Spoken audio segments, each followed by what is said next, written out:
An unsurpassed, penetrating, and perfect Dharma is rarely met with, even in 100,000 million kalpas.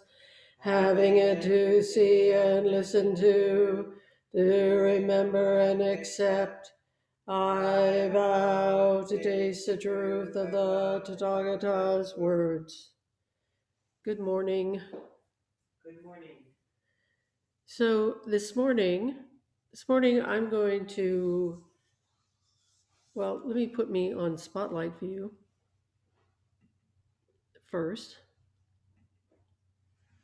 Okay.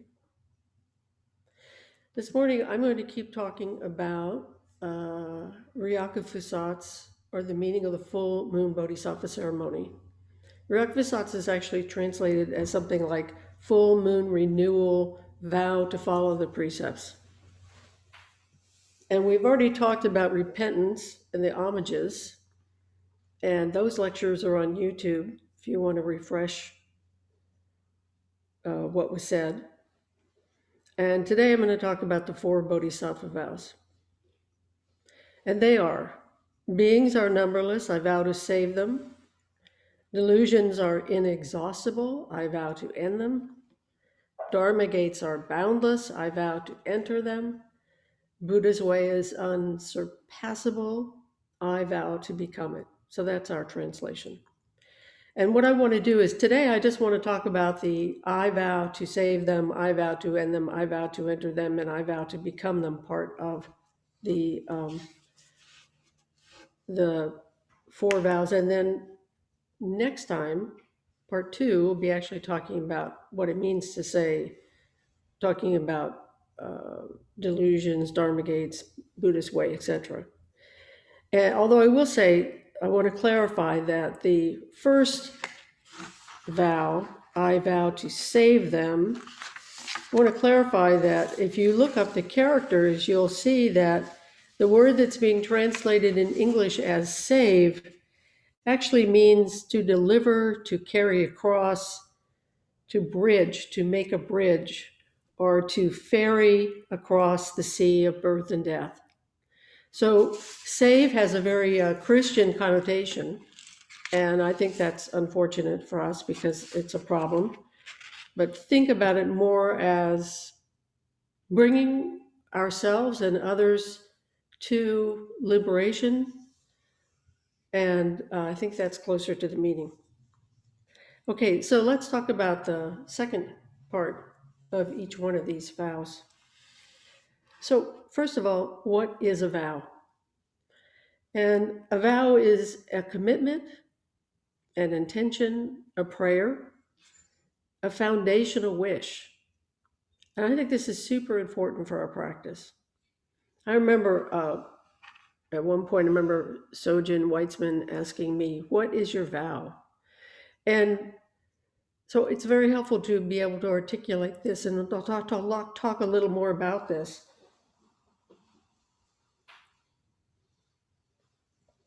So Suzuki Roshi called this our inmost request. What is our heart's request? So this means that a vow has to be something that's deeply meaningful to us. So I would say there are kind of 2 kinds of vows. There's a very specific kind of vow, and there's a general vow. And these 4 Bodhisattva vows, I think, are more general in that they cover a lot of territory. And so that's good and necessary. But the question, I think, is what specifically do they say to us about our practice? So in the Bodhisattva ceremony, we're all doing this kind of general activity together as this ritual in which we call forth the ancestors to come and witness our vow, in which we make repentance. But it's very general. We're all doing it together. We're not individually saying, I did this thing and I repent of this particular unskillful action, or I want to work on this particular thing that I've done that I don't think is particularly skillful. So having this specific vow. For example, when we're talking about delusion, what are we trying to end? What are we struggling with? Do we make trouble by gossiping? Do we make trouble by being unskillful and getting angry? Maybe we're greedy for relationships. These ways in which what we're doing is not particularly skillful. So when we articulate that to ourselves, it's not in a way of beating ourselves up, but just saying, oh yeah, I can see where this particular thing I'm doing is unskillful. And then I turn back to the Buddhist teachings and I say, what are the Buddhist teachings about how to relate to this particular activity that might not be particularly helpful? So for example, if we're talking about right speech, we would go and look at the teachings about what it means to talk about right speech. And then we might say, okay, well, there's actually a lot of different ways to talk about right speech. And maybe one of the ways to talk about right speech is to be more generous in our speech. And so we might say, I'm going to make this vow to be more generous in my speech. So that would be an example of something to be more specific.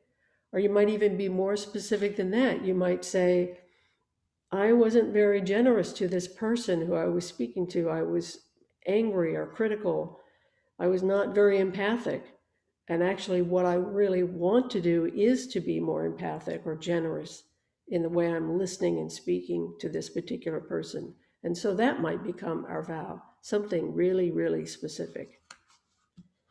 But all of these vows are grounded in understanding this general Bodhisattva vow, which is to understand and bring to life the Buddhist teachings or the Buddha way. So another aspect of a vow is that it's actually kind of mysterious. It's very deep. It flows and it permeates our body and mind, and it reaches out to the whole universe, even though we can't grasp that or intellectually explain that to ourselves. So this vow that we make, specifically these vows of the 4 Bodhisattva vows, these are vows that we make to all being embodied in this being. So that's the mystery of it, is how that actually works and how that is. So then I think we have to ask the question, who's making the vow? Who's doing this? Who is this I who's making this vow? So the question then becomes a koan. And I think when we say to ourselves, beings are numberless, I vow to carry them over, to take them over, to be a bridge to liberation.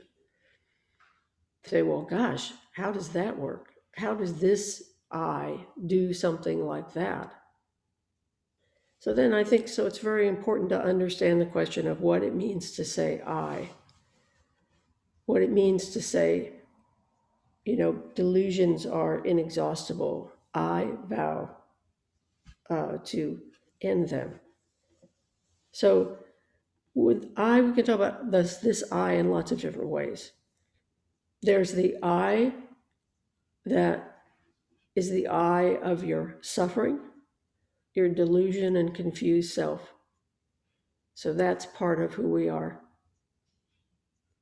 And then there's the I that sees itself in a singular and separate way, in a way that's not particularly helpful. We see ourselves as separate, unrelated, disconnected,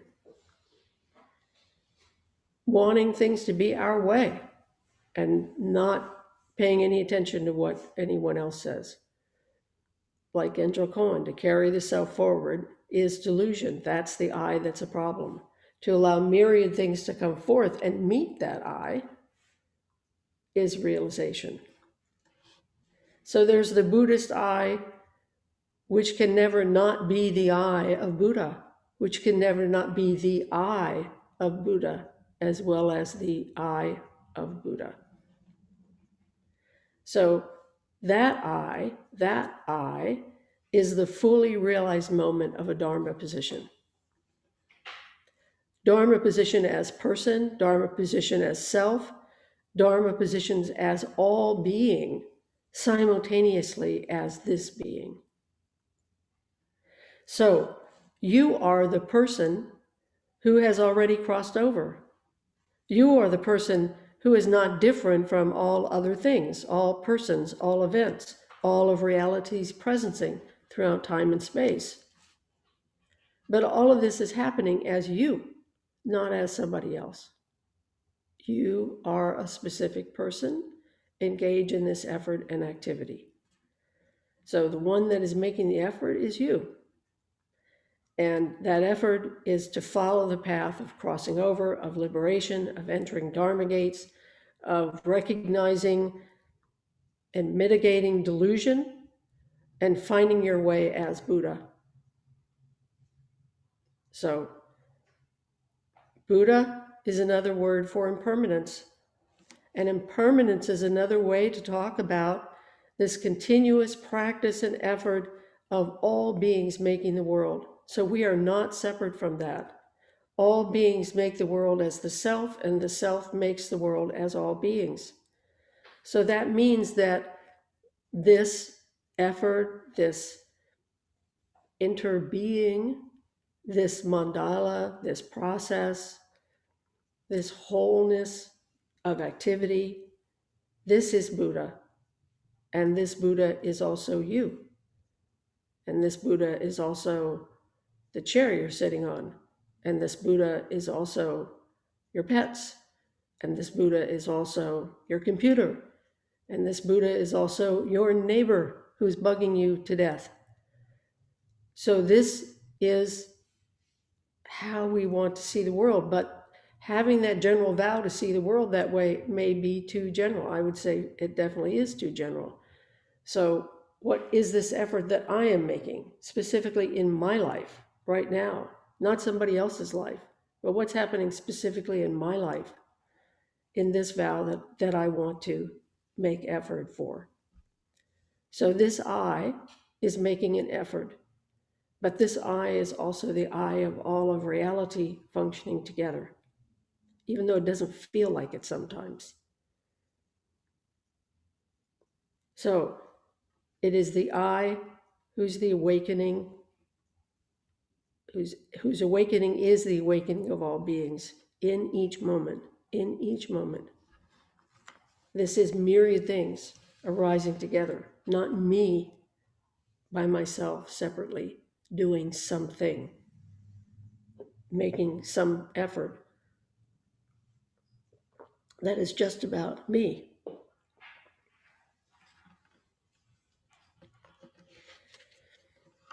So when we make this effort, then we're following the Bodhisattva path. So Suzuki Roshi had something to say about this, these 4 vows. He said, the Bodhisattva's vow is a vow which looks like it is not possible. But possible or not is not our point.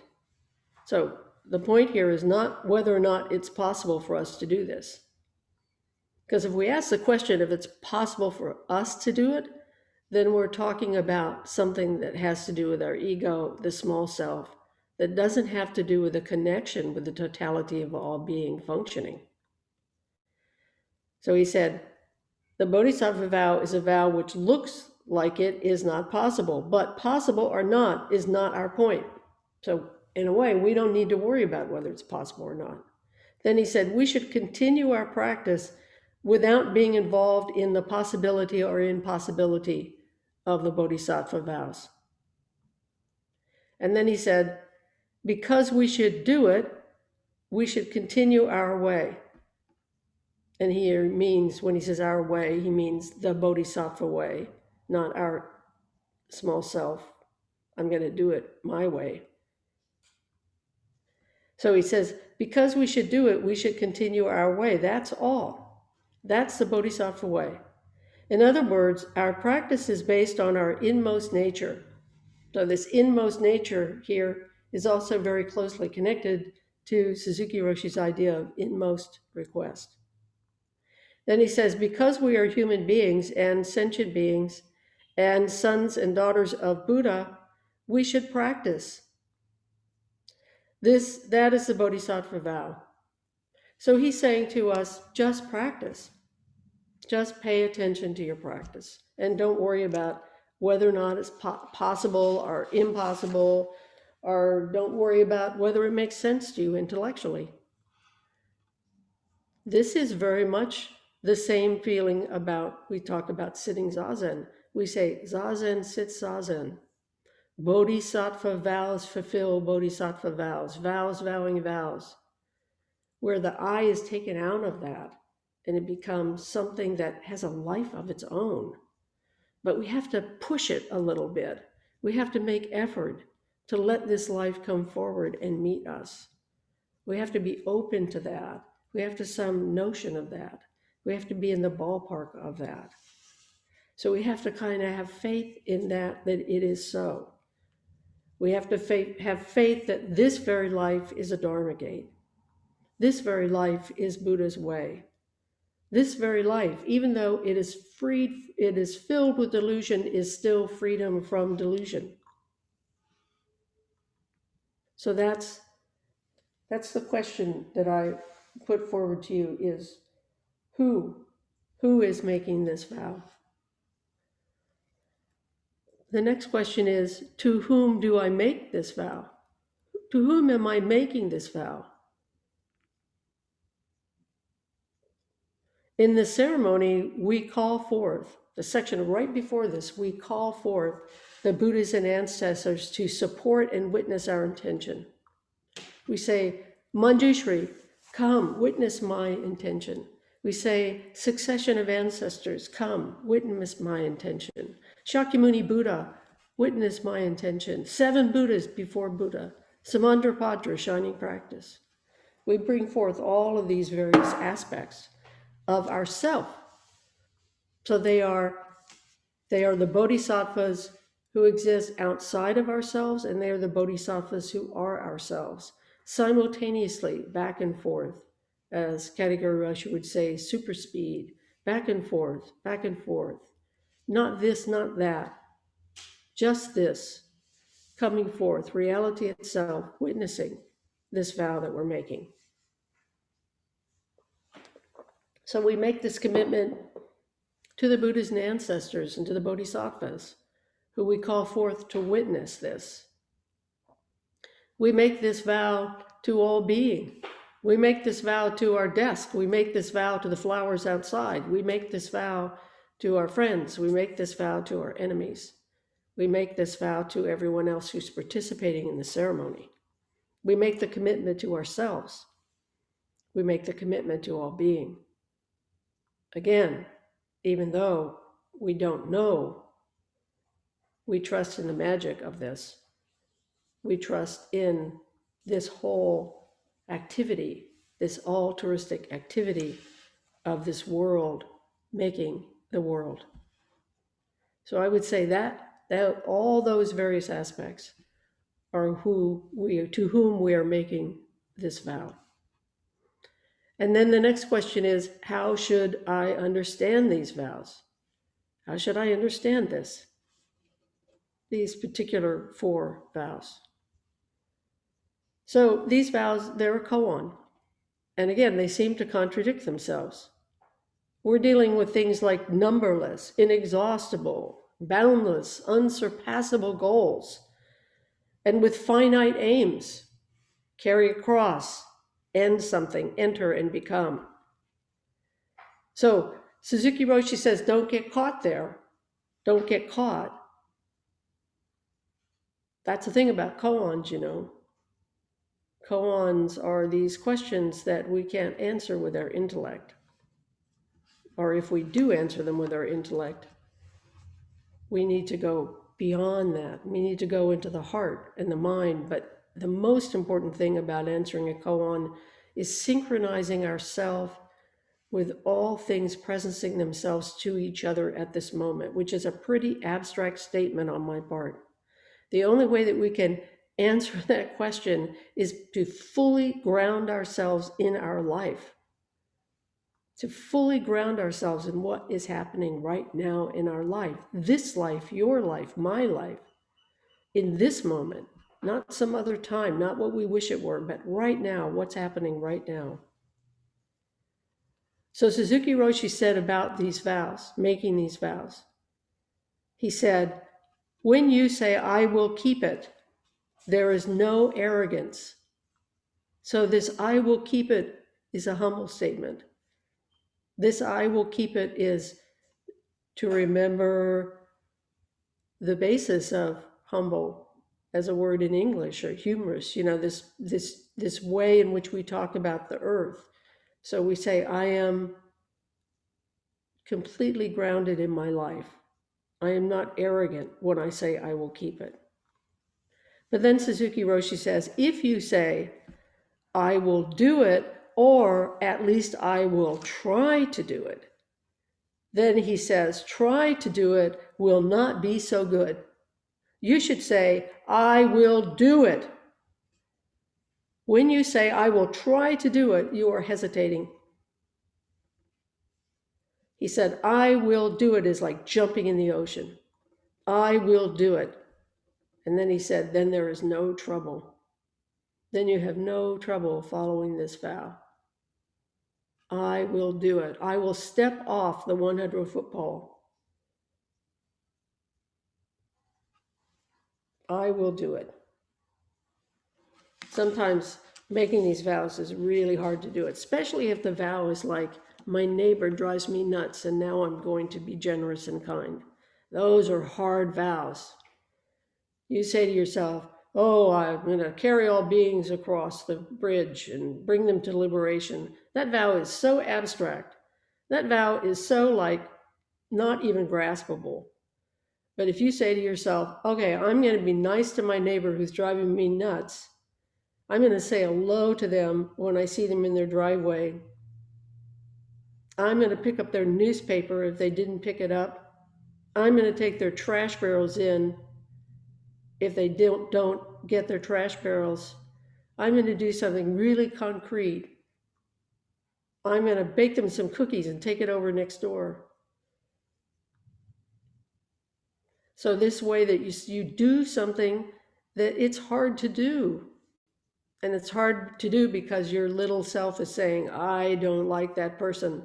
I don't want to be nice to them. If I'm nice to them, maybe they'll think they're okay. Maybe they'll think that I think that they're okay, and I don't. So that's the stuff that's really hard to do. So he says, Suzuki Roshi says, it's like jumping in the ocean, and you think you're going to drown. And I'll tell you something John Prine says, 1/4 inch of water and you think you're going to drown. That's the way that the world goes round. Just that little 1/4 inch of water. Is it the ocean or is it a 1/4 inch of water? Maybe it's both. Some days it's the ocean. Some days it's, oh, gosh, it's hardly anything at all. So these vows are not easy.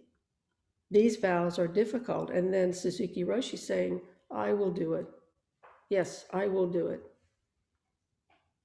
And then he says, then there is no trouble. Well, I say, maybe a little bit of trouble with ourselves. But this, I will do it. I will do it. And the I will do it, let me just add this, has to be done in a way that is doable for us. So these vows cannot be impossible for us. And talking about our neighbor, maybe we do a little thing, not a lot, just a little thing, because that's what we can do. Because if we make the vow too big, too vast, too big an ocean, then we will drown in it. So we have to use our discerning wisdom. We have to use a kind of sanity about this, and we have to be kind to ourselves. So we can't do a vow with the mindset of I'm going to beat myself up and force myself to do something because I think it's right, because that definitely won't work. Backfires every time.